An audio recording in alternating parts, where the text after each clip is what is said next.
வணக்கம். சற்று முன் கிடைக்கப்பெற்ற மிக முக்கியமான செய்தி ஒன்று வெளியாகி உள்ளது. தமிழக அரசியலில் கால் பதித்த விஜய் அவர்கள் தமிழக வெற்றி கழகத்தின் முதல் தேர்தல் 2026 தான் என்று அறிவித்திருந்தார். ஆனால் அரசியலில் ஸ்டாலின் அவர்களும் அவரது மகன் உதயநிதி ஸ்டாலின் அவர்களும் கடுமையான விமர்சனத்தை விஜய் அவர்கள் மீது முன்வைத்ததன் காரணமாக கிடைக்கப்பெற்ற மிகப்பெரிய ஒரு அதிர்ஷ்டமாக ஈரோடு கிழக்கு தொகுதி இடைத்தேர்தல் வந்துள்ளது.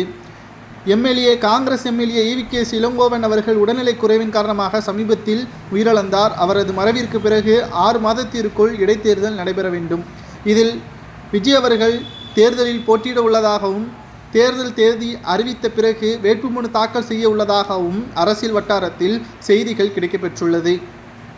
தளபதி 69 படத்தில் நடித்து வரக்கூடிய விஜய் அவர்கள் தேர்தலில் நிச்சயமாக போட்டியிடுவார் என்றும் மிகப்பெரிய அளவிலான மாற்றத்தை தமிழக அரசியலில் கொண்டு வருவார் என்றும் இதனால் திமுகவின் கூட்டணியான காங்கிரசின் எம்எல்ஏவாக போட்டியிடக்கூடிய வேட்பாளர் தோற்கடிக்கப்பட்டு அவமானப்பட்டு திமுகவின் ஒட்டுமொத்த ஆட்சியையும் கலங்க செய்வார் என்றும் தற்பொழுது செய்திகள் வெளியாகி உள்ளது.